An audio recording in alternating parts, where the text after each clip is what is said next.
tout le monde, hello everybody, and welcome back to Mouthfools. We have today with us my three friends, amigos, buddies, PayPals. We have Failboat with us today. How you doing, Fail? You did me first while I was taking a drink.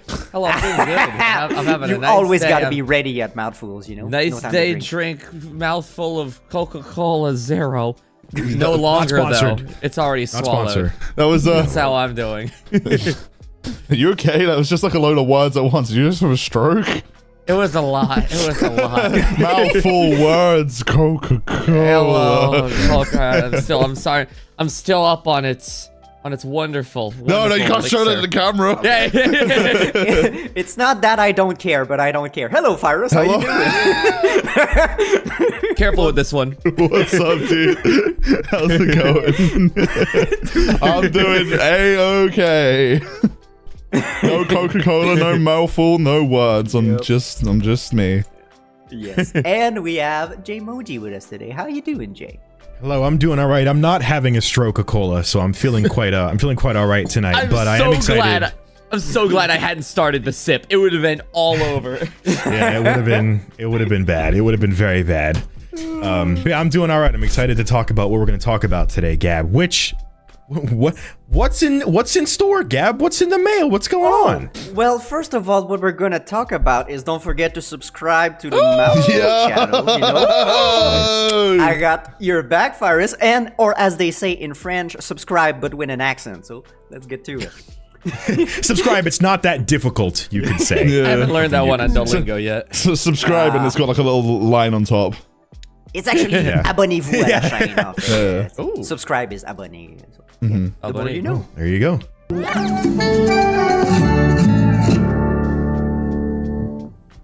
A bunny. A bunny? Oh, I was like, where are you talking about a rabbit right now? No. Just as much as I I was love gonna subscribe, but I got a bunny, so you know, stuff happened.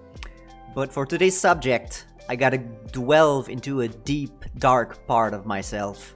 I must embrace my inner neck beard, ladies and gentlemen. Jesus Christ, dude. How'd you find a matching hat? Oh my god, he's I was camouflaged. ready for this. He's camouflaged, he's a hipster and he's a Redditor. It's crazy. Jeez, man. Can you not see me? If I could give you Reddit gold, I'd give you all of it. Why does he rock this look, though? It does. I kind of do look good. Why? Oh, It's perfect if You, you want to. you look like a Redditor, except you're not incredibly overweight. Just wait a few months, the dad bod is kicking in. It's perfect if you want to blend in with the tile floor of a movie theater. It's an excellent look on you, Gab, I have to say. Thank you, Jay. That or a bus carpet, you know, it's the public bus. I still think Redditor. I see it 110%. The Reddit power is strong with me right now. And that's actually a perfect time because we're going to talk about video game difficulties, guys. Oh boy. Are games too easy or too hard in the upcoming years? Have your games in 2022, gentlemen, been too easy on you? I need to know the truth. Well, I've been playing Kirby in the Forgotten Land, and as we all know, that's the Elden Ring of Kirby games. So it's been there's a whole new difficulty mode, man. It's called Wild mode. It's crazy. But no, that's like, I think. Yeah, no, that game's been very, very easy. Elden Ring, though, on the other hand, has the Kirby game of Elden Ring. Elden Ring, on the other hand, is the Kirby game of Souls games. I don't know where I'm going with this. I totally threw you off on purpose. That was completely nonsensical. But the Elden Ring is probably the most difficult game I've played this year because it's a Souls game and. But I feel like that's kind of the precedent you get into when you play a Dark Souls, well, a Souls-like, that it's going to be hard, but it's going to be fair. And for the most part, Elden Ring so far has felt pretty, it's felt deserved. Like, the difficulty doesn't feel unfair. There are some bullshit instances, like there will be times where you're going against a boss and they will wind up their attack for about a century before they finally decide to hit you. But apart from that... It's fine. That's like my only issue of Elden Ring so far, is it takes, because basically the only way to survive a boss is to dodge roll because you have invincibility frames. But it's so hard to fucking read an attack when they're winding it up like this, and you expect them to hit you any second, but they just keep fucking going. It's like not what that is my only critique of the game so far. That I think is bullshit. It's really funny that this is the subject, because I just came off of playing both 10 hours of Kirby into 10 hours of Elden Ring. And it was really funny to see the disparity between the two. However, while I was playing Kirby, I had a moment where the big sword dude was winding up an attack in Kirby, and I dodge rolled early and he hit me, and I'm like, no, not this game too. It's the Elden Ring of Kirby games. It's the Elden Ring of Kirby games, but like absolutely. Kirby, I just beat the game. And I'm not gonna say anything about how the game goes and all that, but I definitely played with something I will admit to is one of the easier abilities, the gun ability. It's very, very strong, and I was able to play through the entire game without dying, which was really cool. But well, like not dying once or not game overing. I never once had my health bar hit 0. Oh, did you not? Yeah, no. I failed the little trial minigame things that are like to get like the rare stones. I failed through those, but my health bar never hit 0. I think I've died like 3 times. So it's just clearly a skill disparity, I guess, between us. But at the same time, I got like 1 hit away from dying like 3 times. So on that regard, I was entertained with how Kirby went. And I know that Kirby, towards the end of the game, or specifically once you beat the main game, they offer much harder difficulties to act like the things that they throw at you are suddenly like, oh, wait a second, Kirby's hard. What I love about Kirby, and my point is gonna be related to Kirby. Kirby does an amazing job at teaching you a mechanic, complicating the mechanic and adding new layers to it. I know you recognize it. And as it goes on, you'll find a very basic mechanic slowly becoming more and more intricate. What Kirby does is it gets up to a 6 out of 10 in intricacy, and then you beat the game, and then you go to the post game, and then it goes to the 7, the 8, the 9, sometimes even the 10 out of 10 difficulties. Kirby is a hard game as it goes through if you want to try and beat it 100% everything you can do in it. And I love that. I do wish it introduced those hard. I wish if it ends the game on a 6 out of 10 difficulty, I wish it ended on a 7 out of 10 difficulty. Just a little bit more. But it's fun. It's fun. I genuinely enjoy the game. I guess that's a more specific critique of Kirby and not game difficulty as a whole. But I do really love when games introduce mechanics like that and start you off with like a 1, move to a 2, 3, 4 pretty fast. And then by the end of the game, you're encountering like 7, 8 level difficulty. And then once you beat it, you get what you want. You get the experience of a 9 out of 10, 10 out of 10 difficulty. That is the perfect way difficulty works in my opinion. I wanted to like further what Dan was saying there. I noticed it in Return to Dreamland, and because me and Dan recently did a playthrough of that, and I'm playing through Kirby in the Forgotten Land.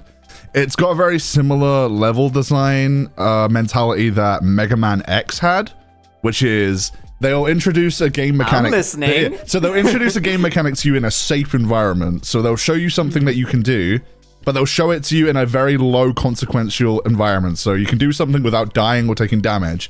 So that's how they introduce it to you.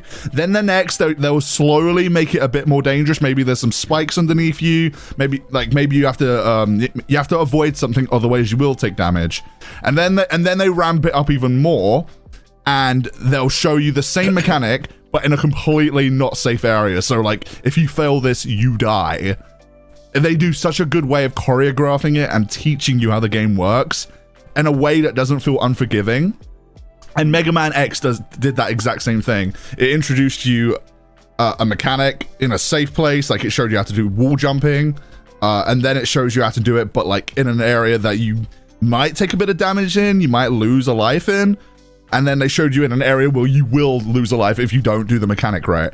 It's a really good way of showing you how to do something, but also ramping up the difficulty, because you have to apply the knowledge that the game has shown you what to do in a way that's harder than when they introduced it to you, in a way that there's consequences. And I think that's like a fair way of designing a level and a fair way of, like, you know, ramping the difficulty as it goes along. That was just my anecdote to your initial point.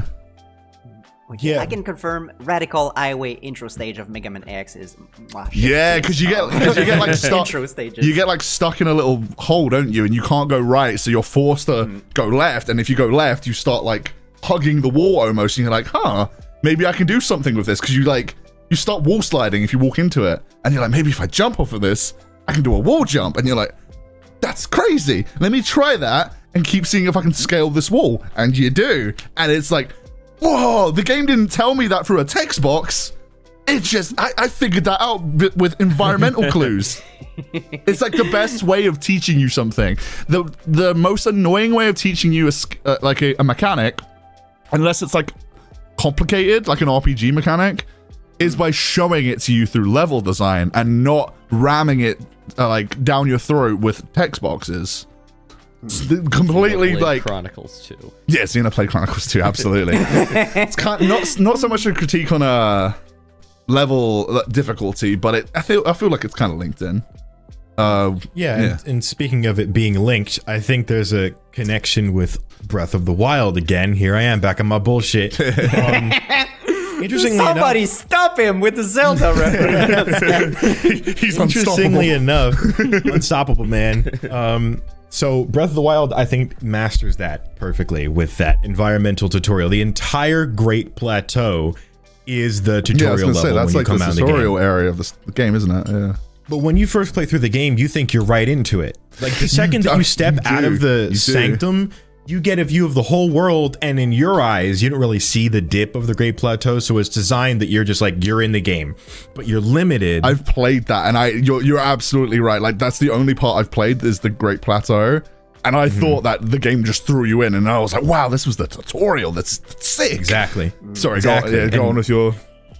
So that entire area encompasses, it really is, it's in the center of the map, it's an isolated area, and it's like the entire game captured into that small aspect. So it's designed where the entire game is kind of designed in that aspect, where you go to the tutorial level, you learn how to use the runes, you go to learn how to do shrines, you encounter your first sleeping guardian, whatever, all this stuff. But then the towers almost are a marker for the difficulty of the game. So you have the first Great Plateau tower, it's easy, it rises, there's no obstacles to get there, you just run to it, you climb it, you get it.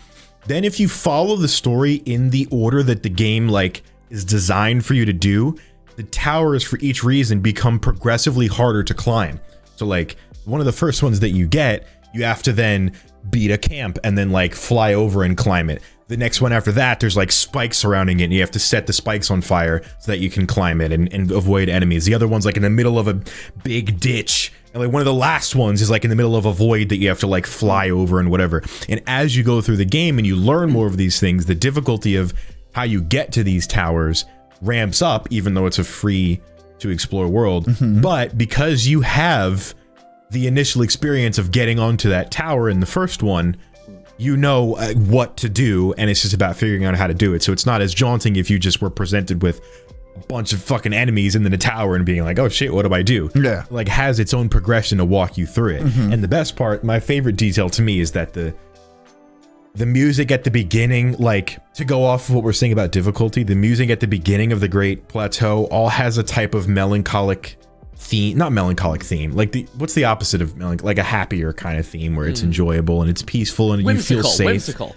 Yeah. Subtle piano tones, whatever. The tower theme always plays for every tower that you go. So no matter how extreme the environment gets, you get this like reminder of like the safety of the Great Plateau and how easy things were back then. Interesting. And then you go out in the world and then it becomes more extreme when you're in the desert, when you're in the volcano and you're dealing with the heat and you're fighting all the other stuff. it's just a fascinating thing to me how, you know, the difficulty of that game, despite being open world, actually ramps up in stages like that. And it, like we were saying, it teaches you how to beat the whole game essentially in that one, you know, first 2 hours of playing through it. Yeah, the Breath of the Wild difficulty is definitely because it's an open world. Open world games are very hard to balance when it comes to difficulty because obviously you can go to wherever you want. If you want a truly non-linear experience like Breath of the Wild, and it reminds me because I haven't played much of it. I think I've only done. I've done one Divine Beast, and that's where I stopped. I went to, I think I was told the hardest one. You went to Urbosa. No, that was the worst I went one. to Naboris. That was the first one I went to in the desert, and everyone was like, "Don't do it. Just don't. You have 3 hearts. Don't fucking do it. You're gonna be miserable." And I'm a little content creator, okay? I'm used to making myself miserable because I'm stubborn. I'm so stubborn when I'm presented to a challenge or something that people say you can't do that I will run my head into a brick wall for 3 hours straight if it means I get the pop off at the end. Because that shit was fucking hard. It was so fucking ridiculously hard. And I know it wasn't supposed to be because like you're supposed to come there later in the game when you have like maybe 7 or 8 hearts and maybe better gear. But I was like, I'm gonna do this for my starting hearts. I'm gonna do it with minimal gear and I'm gonna see if I can do it. And I had to like, I remember it because it made it so much more difficult. I had to like perfect flurry rushes. I had to figure out how to get that to activate because the timing, I couldn't get the timing down. My brain was like not keeping up with it. But I remember as soon as I got like the flurry rushes down, it became so much more manageable because you do so much damage. I just think it's funny. I just think it's funny that it gives you the option to go to the hardest thing first as soon as you have the opportunity to. And I think that's really I think that's fun. I think that's a lot of fun to give you that. I think it's also funny because I started with the desert too in Breath of the Wild, and I had an absolute blast. If it wasn't for that stupid stealth part with the Yiga clan. Okay. Freaking zone is so. Of all the open world of Breath of the Wild, you get to that zone that's very rigid and it's pretty much you play the game like that or you die. And I raged so hard on that part. And after that, it was good, you know? And it's also a bad thing because after you cleared Naboris, the desert, you get Urbosa's Fury and the entire bosses of the game are an absolute cakewalk. The game goes from crazy hard to crazy easy in a second. In a finger snap, just like Urbosa. It's the reward you get for running your head into the wall. I remember... This isn't so much a difficulty thing so much as it is a skill issue on my behalf. I remember when I was doing that, it took me an hour and a half to realize you could rotate the divine beasts from the pause menu. God! I was not like I looked back at the VOD right quite recently, and for an hour and a half, my chat were fucking screaming at me like, go to your map screen, please go to your map screen. You can rotate it from there, please. You are doing this the worst way possible, and I was like confused. I was like, how do I get up there? How do I go there? How do I do that? I was like, this doesn't make sense to me. What am I doing? And I was so fucking confused until I went to the map screen on a whim, and I accidentally just like kind of did it, and I was like, wait, what? And then I was like, what did I do? And then I went back and I was like, oh, you're kidding me. you are joking that is what I was missing. I just want to real quick on the part about Breath of the Wild and difficulty while we're on that. It does have there is a kind of very relevant thing about Breath of the Wild's difficulty that I think is my only critique about that game. In a lot of games, I think the excitement and the gimmick of difficulty is that I assume with like Elden Ring and maybe even with Kirby and a lot of games like it, you face these bosses that are really difficult, that are really hard to kill, and these enemies that you're struggling with, and then you see even more powerful ones that you can't fight, and then as you progress through the game, you get more powerful and you're able to defeat them, and you get abilities that you wouldn't have, whatever, that make it easier. But the only thing about Breath of the Wild that is like my critique is that when you start on the Great Plateau and around areas like that, you have like the red and blue bokoblins. They're kind of easy to kill. They're hard to kill because you don't have any good weapons, but the moment you get a good weapon, they're relatively easy to kill. But then you see that, like, even with Master Mode, there's black ones, silver ones, gold ones. They have like so much health and you can't even kill them. And you're like, your little weapons that you got on the Great Plateau are not going to fight them. And as you get more powerful, it becomes easier to kill those gold ones. And you're like, okay, now I got it. I can do it, whatever. The issue with that is that the game, as it advances, from my understanding, has a system that will like checkpoints as you go on and as you make progress with shrines and divine beasts and whatnot, that marks the difficulty that you'll be playing at. And every time you advance a checkpoint, the color of the bokoblins goes up a level.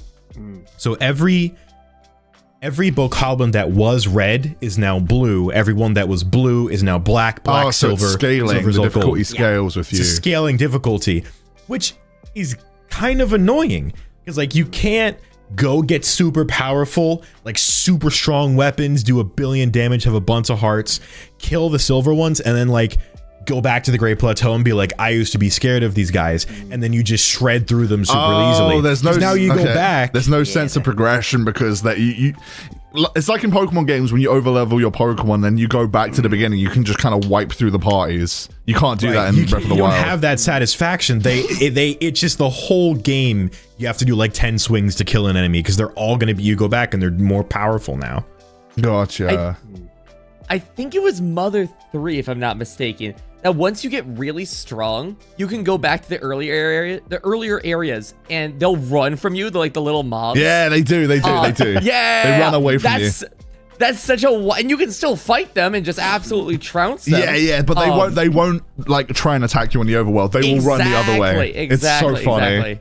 Small point and not super bad difficulty, but I love that idea of like, if you are that strong, they don't scale with you. They now run from you. They're like, oh shit, he's coming. All right, no. Yeah, I don't want to mess with that. Yeah. Dude, you know what game did that? It was Spore kind of did that, where like you'd see at in the amoeba phase or whatever, you'd see things that are big and scary that you can't fight, and then as you eat, you grow bigger and bigger, and you're like, I could eat that thing, and then they like run from you. They're scared of you and they don't attack you. But the new one is always in the background.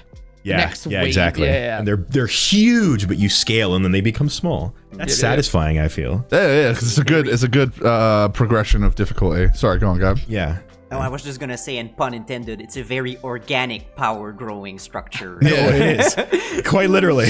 Yeah. Quite literally. Backtracking a little bit, and I want to talk about Kirby and Elden Ring. Just want to say that I never played these games, so I am perfectly qualified to comment about them online. Of course, neither, else we'll have a great discussion. And I just want to say, I'm going to take a very strong point on that. I think games today are still too hard. And I'll explain why. Let me tell you. Because let's take a trip back in time, if you don't mind. Back when GG was even smaller GG again. And I was playing video games, minding my own business, and what I always wanted to do was share my love of video game with my mother. Awesome. And I remember I was playing Super Mario World, and I told my mom, hey, this game can play a 2-player, do you want to play with me? And she tried, and of course, my mom, who never played video game her entire life, died miserably. She was like, well, that's not my cup of tea, you know, baby GG, I'm going to do something else. And I think that's a sad thing, you know, that it's not as bad today. There's still a lot more available stuff that you can do. And some games even have a scenic mode where you're pretty much invincible and just kill all the enemies. But I think there was a joy that is a lot easier to share when games are easier, because you can actually bring someone that never played them, never had any experience, and tell them, hey, do you want to try this thing? And we can have an experience tailored to your skills. And even if your skills are absolutely non-existent, you can play. And there's that thing that I wish that all video games can have, and it's that, because I think I don't know about you guys, but I think video games are super fun. Yeah? Well, that's a crazy take, Gab. Yeah, you sure you want to shout out on a podcast? It might get cancelled. It's controversial. Oh, yeah. Twitter's gonna have Bring it, Twitter. I think they're fun. But yeah, and I just hope that we can share this love of video game to as much people as possible. Because I remember one of my fondest memories of video games is when I brought my Wii to my grandma and we played Wii bowling together. And to actually see my grandma, have an absolute blast using the Wii remote and almost throwing it at her TV, but she had the strap, hopefully. And just her absolute joyful, like, whoops, guess I'm not gonna pay that TV. And my grandpa behind us, like, what's happening over there? It's a joy that I want to share, and I feel that when games are too hard, it's a wall to new players. It's a wall to sharing this love to everyone. So that's why I think games. What do you guys think?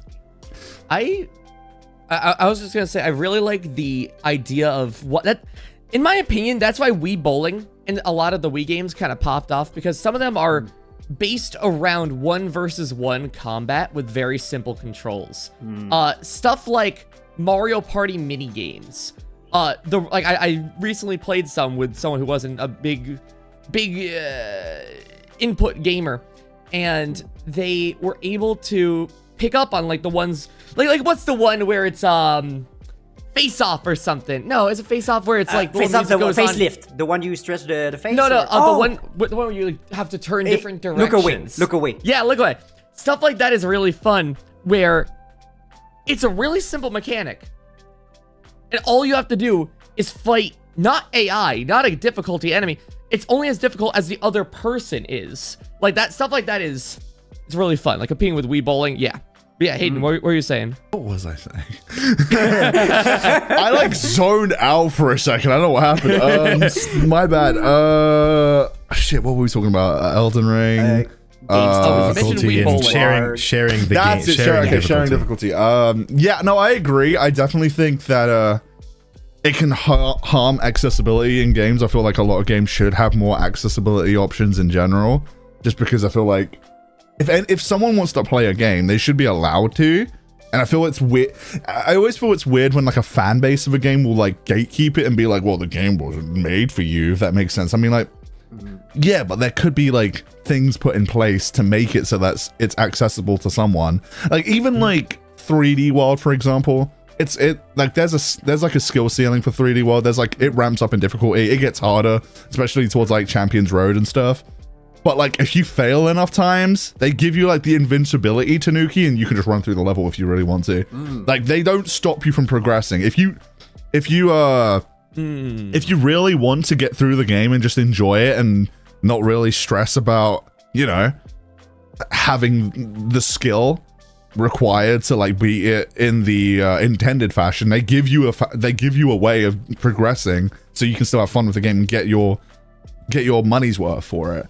And exactly. I do agree that more games should have some kind of just like super easy mode if you really wanted to just, trounce through the game and not really stress about it. Because, there are some people that want to play like Elden Ring, but they suck. I'm one of those people. That, granted, I like that I suck at it because it makes it feel much more rewarding when I do manage to beat a boss. But then maybe little Timmy wants to play Elden Ring and is stuck on the first area and wants to just, see what everyone's like talking about, and he just paid $60 on this game. Little Timmy should be allowed to just trounce around and feel like he's invincible, it can't be that hard to just put a super easy like scenic mode, like you said. Right. Which is why I value games like Star Allies, Kirby Star Allies. That's like an easy game. I know like it's not like the fan favorite of the Kirby games to a lot of fans, but like that's something you could put on, like play with your family, and it's just like a cakewalk, but it's an enjoyable cakewalk. There's the new Super Mario Bros. Games. I know a lot of people are like, oh, but they've made so many of them. But you can get a couple of your friends around that have never played a Mario game, and they'd be like, oh, cool. Yeah, I'll play Mario. You run from left to right, you jump a little bit.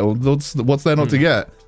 So yeah, no, I get what you're saying. I definitely see the appeal and the importance in having a difficulty, like having options to make the game not so hard so that you can share it with people that aren't gamers. Kind of like how the Wii was like focused on families and stuff.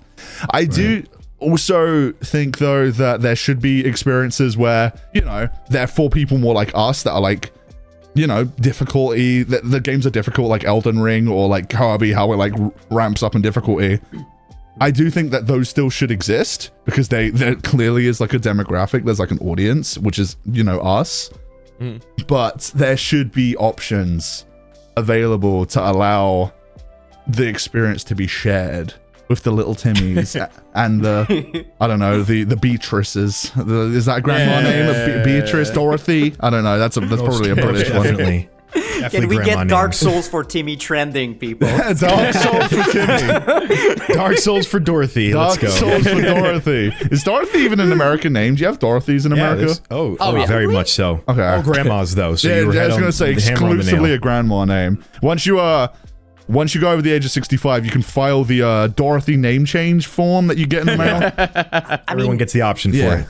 Dorothy's the main character of the Wizard of Oz, so she's probably a name is that American? Dude, I'm a degenerate. Oh no, I think it's from Europe. The Wizard of Oz is about as American as I was gonna say I mean, the movie was made in America, but the original story, was it from America or was it from Europe? I'm a degenerate, but I think she's from Kansas. That is true. She's in Kansas, yeah. The character from the book is from Well, Kansas. not anymore. The author of The Wizard of Oz, was he American? That's the question. Oh yeah, no, it might have been written somewhere else, but the setting of it is in America. Absolutely, yeah. So that's Dorothy is a very an American children's novel written by L. Frank Bourne. There we go. Fuck you. There you go. Sorry. He wins again, ladies and gentlemen. The power of Google Google. Amazing. You definitely brought back up memories of like Kirby Epic Yarn for me. Just like, I don't know, a really simple game that has a really nice 2-player mechanic. It's also so calm and relaxing. Definitely like Prince Fluff. Yeah, with Prince Fluff, like a great little fun game to play with the whole family. But I want to bring up the other side of what you were mentioning, because you were mentioning like the Tanuki that gives you it appears after you die a couple times. But then on the other end of it, we have, would you like to switch to Spring Breeze mode? Would you like Luigi to complete this level for you? Oh yeah, the soul crushing. You get good or get out. So when games do offer that, sometimes they offer it too fast. And yeah, like you said, you died about 3 times to Kirby. How many times do you need to die in Kirby for them to be like, hey, slow down there, bucko. Would you want to try Spring Breeze instead? Like, how many times do you have to die in Mario Maker for them, or the Mario Maker, I think that's what it was, for them to be like, hey, you want big bro Luigi to come through and wipe this level for you? I know it's not intentional, but it always feels so fucking patronizing. It's so condescending. Hey, yo, kiddo, I see you're struggling there. You want big brother Luigi to come through and finish the level for you? Yeah, exactly. We got you covered. Exactly. So I'm that's like, the I'm other 27. End of it. I remember it was an Octo expansion, the level where you gotta dodge, and I died so many times, and then they dropped Marina can skip the level for you. Marina, exactly. Get out of here, shut up, I'm finishing this my own way. That's the other end of it. It's personal. But talking about, challenging and all that and condescending, I think I can't remember who said that, but it's the idea that video games is one of the rare hobbies that actually punish you for not being good enough at that hobby. And I remember the example he said, could you imagine if you're reading a book and at some point you just kind of, read the page diagonally and the book's like, hey, you read that page wrong, go back to the start of the book, you dummy. That would be kind of complicated. I would never finish a book. Yeah, no, never, not at all. Never. I'd be like, who knows how to read nowadays? No one. The pandemic's ruined us all. That's for sure. Not this guy. Not this guy. Not I. There's I recently, the other day, it was my friend Dom's 21st birthday, and I had my friend Dom and my friend Chris over, and we played some video games. I set up my controllers. We played some Switch games in my house, and Chris and I we all played the same games. We played Mario Kart, and Chris and I are like Mario Kart veterans, so we like were going at it and fighting each other and having fun. But Dom wasn't super vetted in Mario Kart, so he was like getting infuriated at how difficult the game was and like the items and all the bullshit that was coming and beating him up and whatever else, and he was so pissed at it.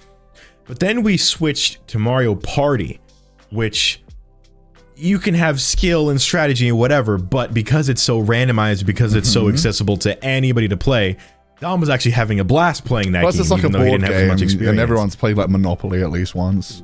Everybody can get their mind around that concept and play it because they have some type of experience. And so they could understand the mechanics, he could understand everything, he'd get into it, and beat me and Chris in certain things, and we could have this fun back and forth about this game and have our banter and whatever. And that, to me, spelled out the difference between, in gaming, difficulty or something being hard and something being challenging. Because if something is hard, it's just like hitting a brick wall trying to get better at it. I would describe Splatoon X rank as hard, right? Because like, you know that you're competing against other people. There's random aspects in some elements. It's you're only as good as you are, and there's other people who could just have the same tools but be better than you. But then there's challenging, like Breath of the Wild. You have the tools to beat it. It's just a matter of learning and practicing and then getting what you want to do in the game, setting it up that it's difficult. It'll take a couple tries, but you can get it. Mario Kart, completely, you know, at a certain level, skill based, where Chris and I played the game for years and years, so we were super experienced and we were crushing Dom. He would have to play the game for years to catch up to be able to like compete.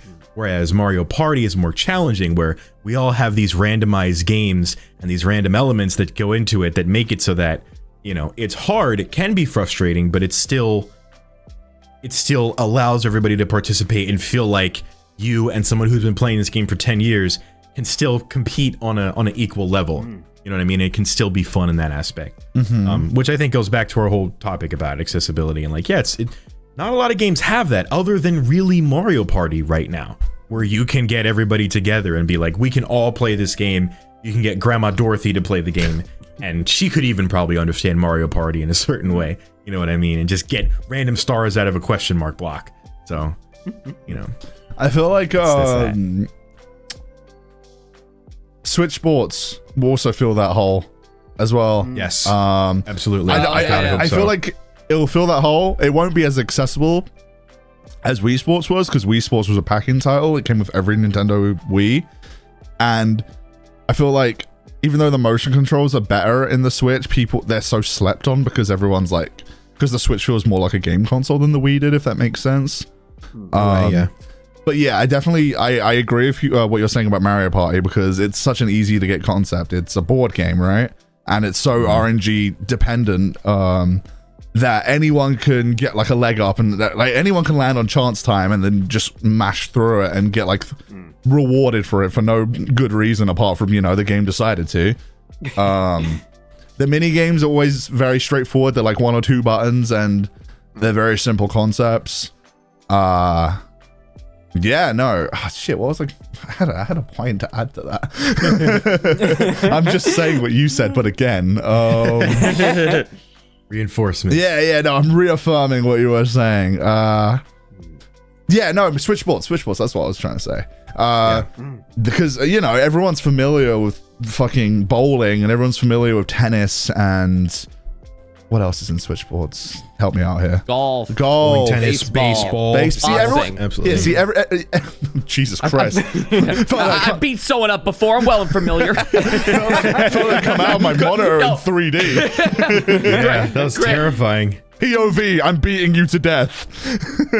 Grandma Dorothy walking up. I'm gonna bust some heads in. Give me the nunchuck.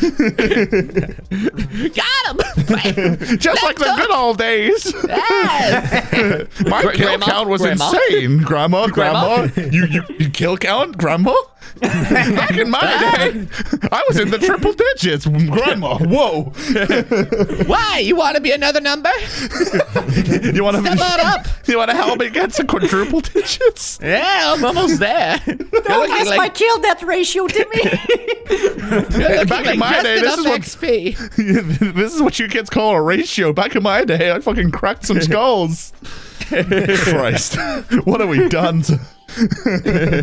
But yeah, switchboards. Yes. Round back to switchboards. I feel like everyone, like, because obviously all these sports are very commonplace. Everyone knows what tennis is. You hit a ball with a bracket. Bowling, throw a ball into pins. That's the words. One. Baseball, everyone knows that. You have a baseball bat, you whack a ball, you run around a thing. Very easy concepts. Everyone's familiar with them because they're household names. There's probably someone in your family that's like watched the, like, you know, sports. So you get it. It's so easily accessible to get behind the concept.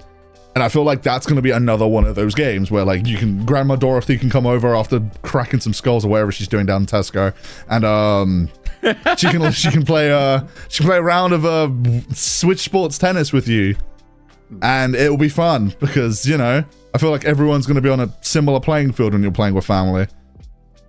And unless your family is Serena Williams, because then playing Wii Sports Tennis won't be fun for you. Yeah, if you're playing tennis with Serena Williams, I advise taking off the wrist strap running. Just leave. Get out of your house. My approach is going to be considerably more violent, but running is also a good alternative. It's the safer one.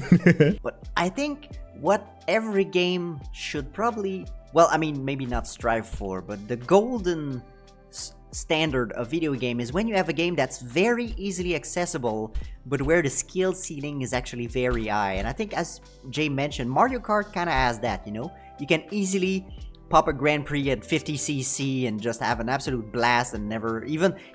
I think there's a new, like, auto drive mode in Mario Kart 2, right? Yeah, of course. The one that smart steering keeps you on the course exactly, and all that. Yeah, exactly. You pretty much just hold one button and win the race, and that's very easy. But at the same time, it's a bit tricky because Mario Kart is absolutely like a skill check game, because if you go online and you only hold the A button with smart steering, you will get destroyed without a single doubt. Can I reveal some information to you, Gab?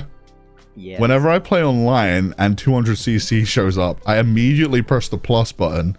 I put on smart steering immediately, and it has managed to get me first place a few times because I can't play 200cc. I will openly admit that I suck at 200cc, but if the game steers for me, have you seen how erratic smart steering is? It's unnatural. It's really scary. Like you'll be driving directly at a wall and start drifting, and the game will just fling you over there. Like I swear, it's not possible to do that without smart steering. I think like definitely not. Like physically, it's impossible to do what smart steering does for you in the game.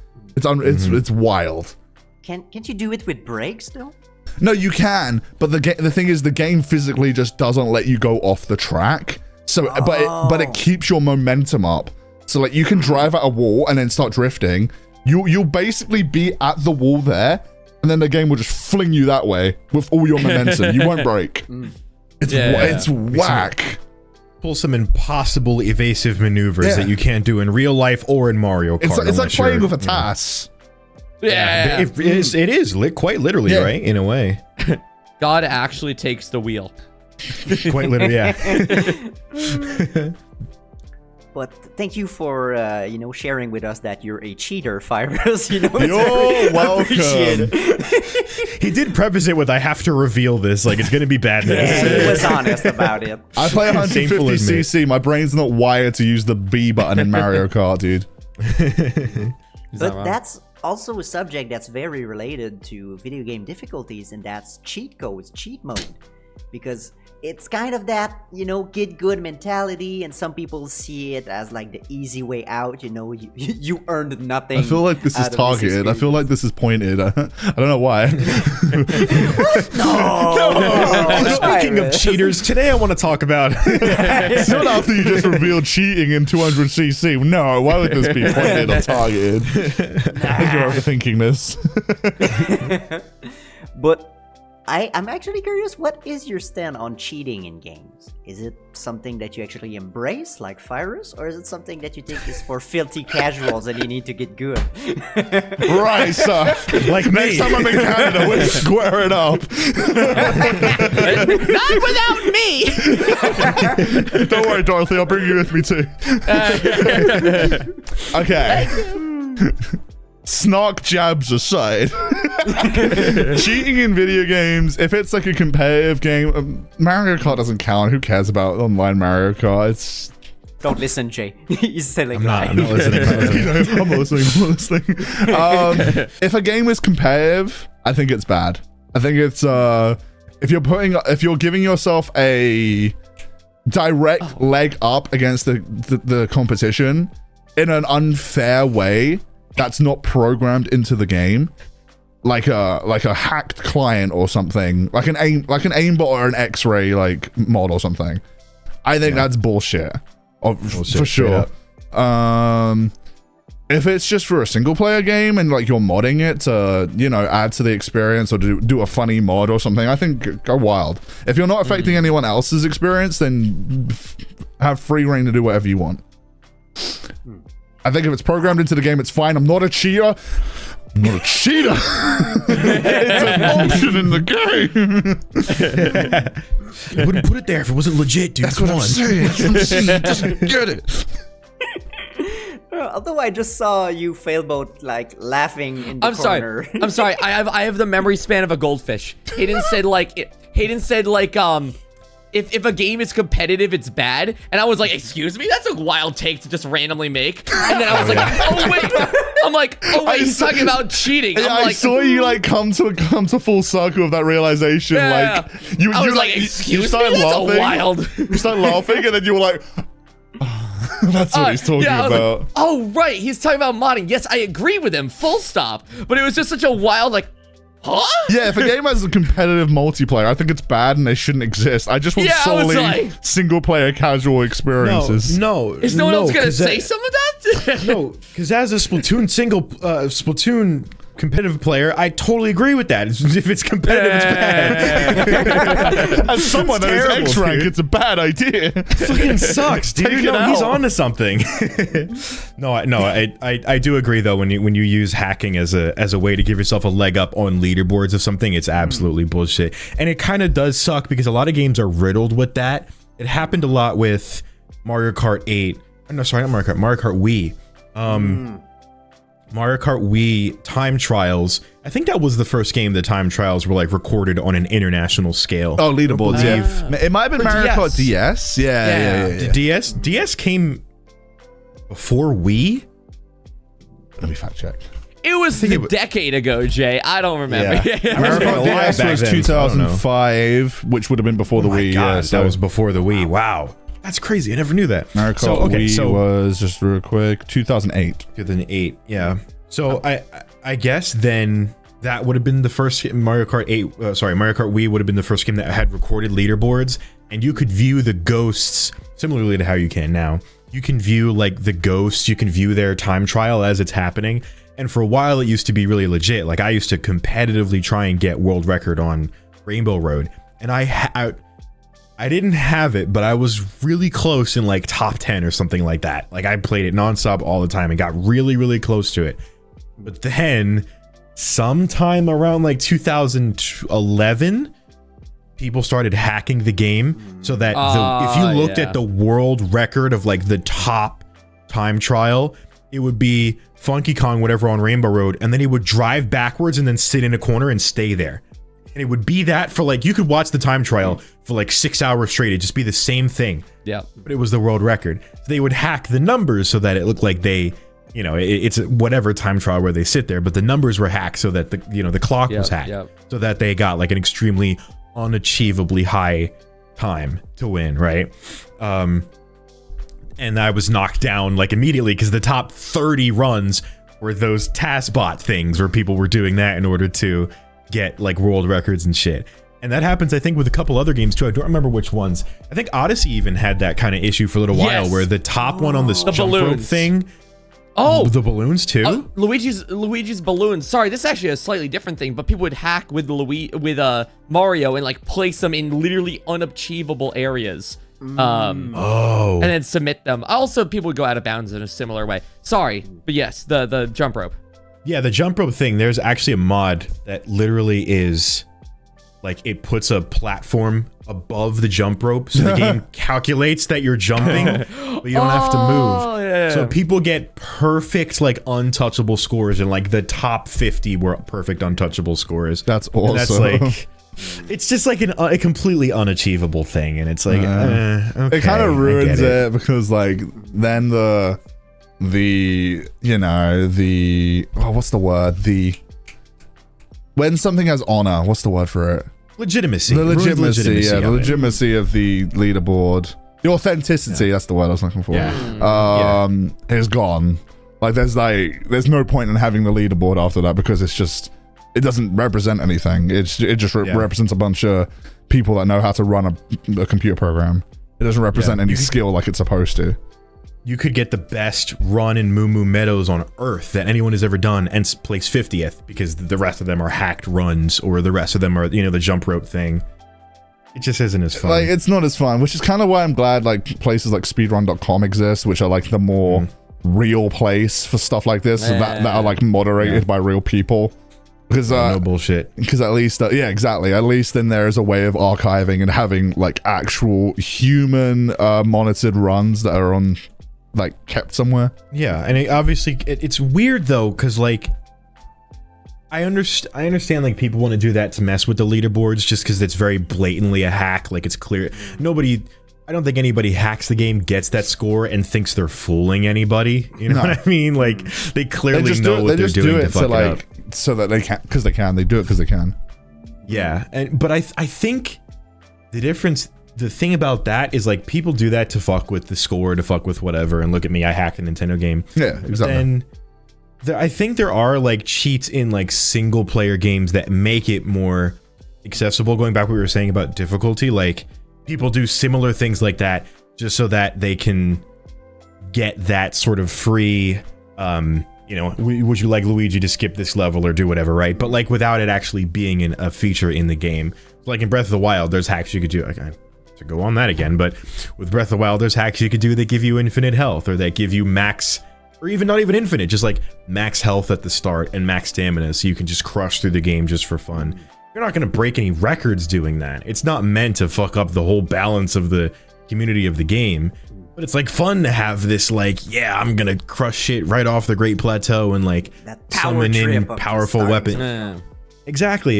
And I do wonder if there's a lot of people who are just like, this is too difficult, I'm gonna hack it to beat it. I don't know, maybe that happens in Elden Ring where someone genuinely can't get past a boss, so they download a mod that has an aimbot or whatever else to get through it. But I feel like you only really hear those things happening with multiplayer games where people are just straight up cheating to get through, as opposed to assisted in offline stuff.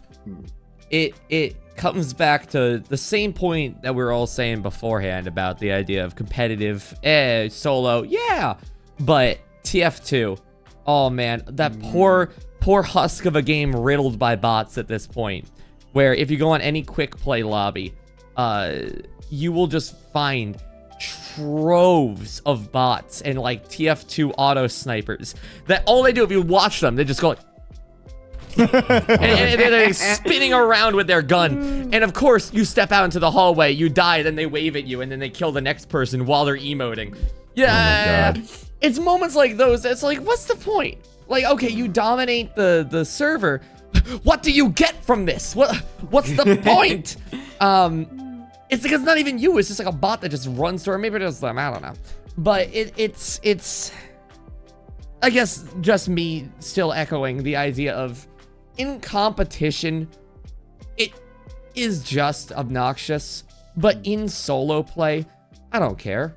Go through it, go pop off. it doesn't matter to me what kind of experience you have with the game. Like, it doesn't matter if you played it without the cheats.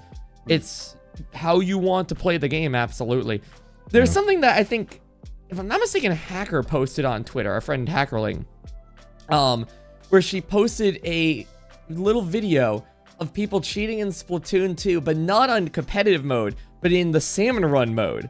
So, yeah, where there's eggs everywhere. Yeah, everyone on their team was prospering from 999 eggs.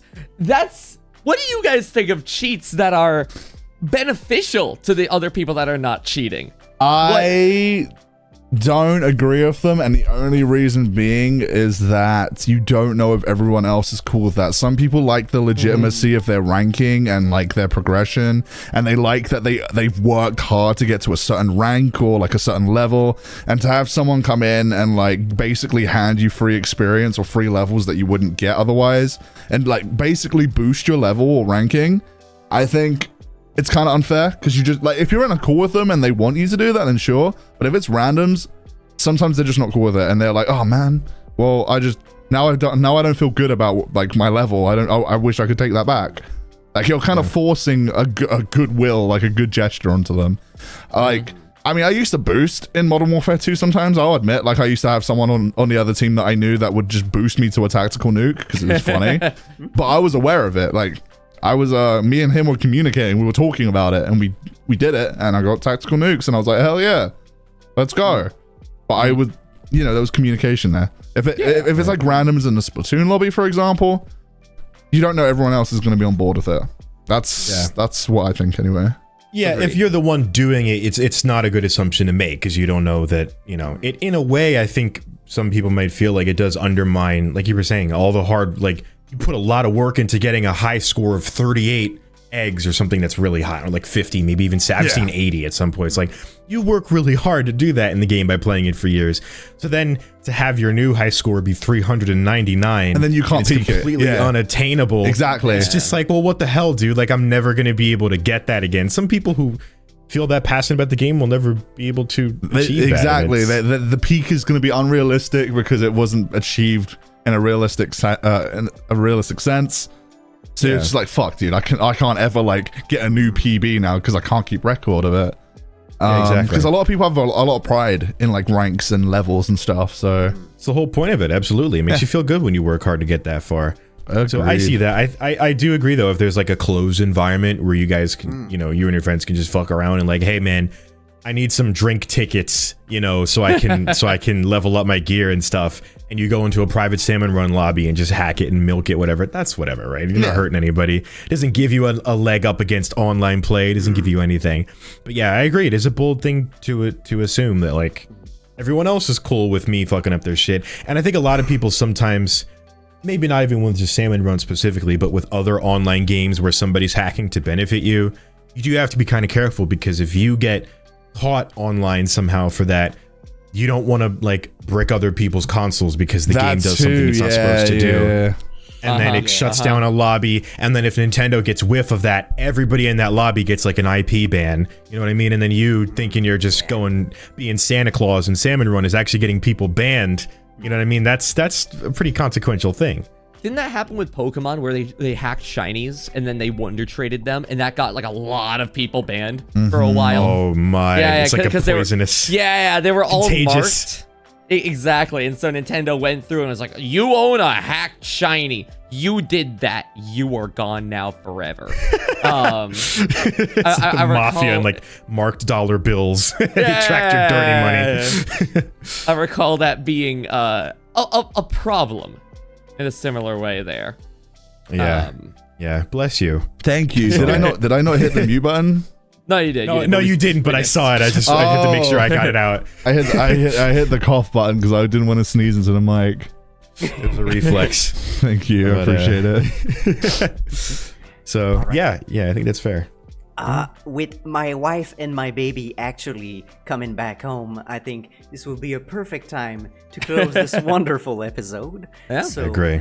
100%. Gamers, well, we actually didn't answer the question that much with, is it too easy or too hard? The world will never know. But Bonjour.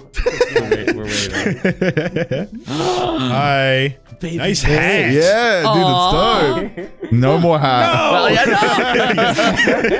Nice hat. Why don't you take it off? First thing that came off.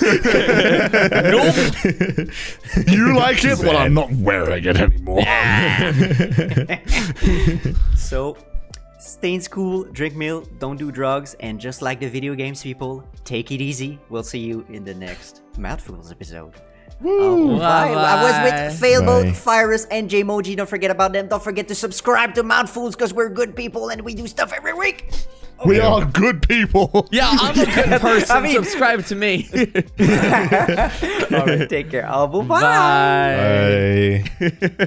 I think Capcom does a great job when they're adding like collaboration characters. I've never been able to extend this way. Oh god, I gotta get the helmet on. Oh god. Wait a minute, our guy's a bad guy the whole time. I just think it's crazy that I'm better at video games now than when I was like 16. That is how you fix all the problems with all these games. I feel like toy distribution is so different than it used to be. They resculpted over the chest. They gave him a flak jacket over it. I laugh when I see Among Us, but I'm not having fun inside. It's a reflex. No, you took my joke.